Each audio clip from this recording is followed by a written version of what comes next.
Hello, my name's David Miller. I'm the manager of Nexus Global Solutions and the co-manager of Dynamic, and I'm speaking to you from London. It's June. It's strange to say this, but the longest day is approaching. The cycle of the year always turns much faster than you expect. So last month, May, was a good month for financial markets, and both portfolios responded really well. Dynamic, which is almost entirely invested in equities, went up by 4% plus. Solutions, where there's a more even balance of equities, fixed interest and alternatives, was up by 2%. These are good numbers. And the question is why? Why do certain things matter to financial markets and other things which superficially appear to be important don't?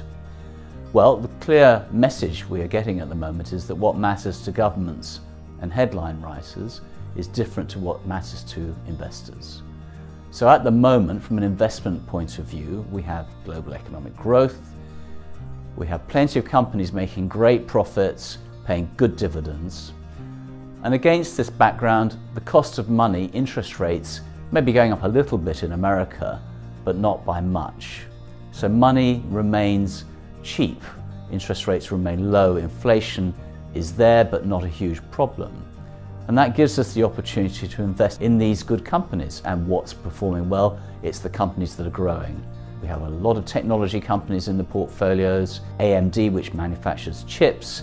We've got the FANGs, usual Facebook, Amazon, Netflix and Google doing brilliantly. And a company in the UK called Sophos, which specializes in providing businesses with internet security, which is big business, and we're prepared to pay a lot of money to be secure and protected from the thousands, hundreds of thousands of bits of malware that hit the internet every day. That's what we're investing in. We're trying to find success. It isn't all plain sailing. We have relatively little exposure to the retailers, and they're in trouble. They are struggling. Even IKEA's profits were down 40%, let alone others that one might have thought of as blue chips in the past, like Marks and Spencer's. We're just not there because that business is being hoovered up by the internet, with Amazon in the lead. So that's where we are on the portfolios. Does politics matter? Well, it doesn't seem to matter very much. Let's look at the issues, the big issues. Starting off with the trade war between the two biggest economies in the world, the US and China. And yet almost no reaction from markets. And that's because the judgment is that despite the public posturing, compromises will be reached. It won't turn nasty. Well, we'll see, but that's where we are at the moment. And then for those of us in the UK, we might think that Brexit's important.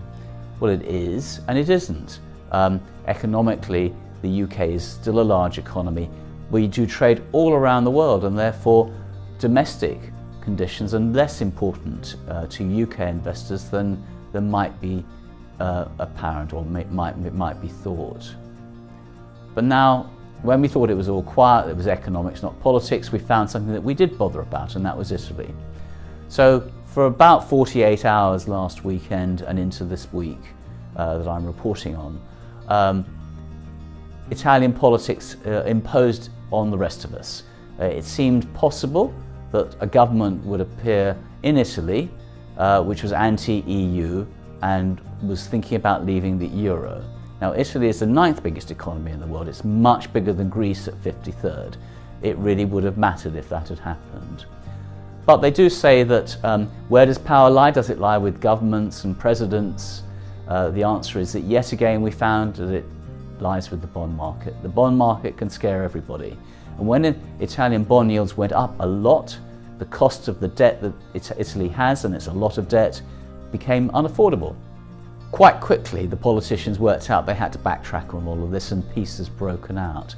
So, as I speak now, no particular issues, because it looks as if Italy will carry on as it always has done. Political volatility is an accepted part of life. But it did tell us something. It told us something really important, which is where to hide if things turn nasty. What happened when Italy went into this phase of uncertainty? The dollar went up, US Treasuries went up, gilts went up, The UK is outside of that particular area of trouble.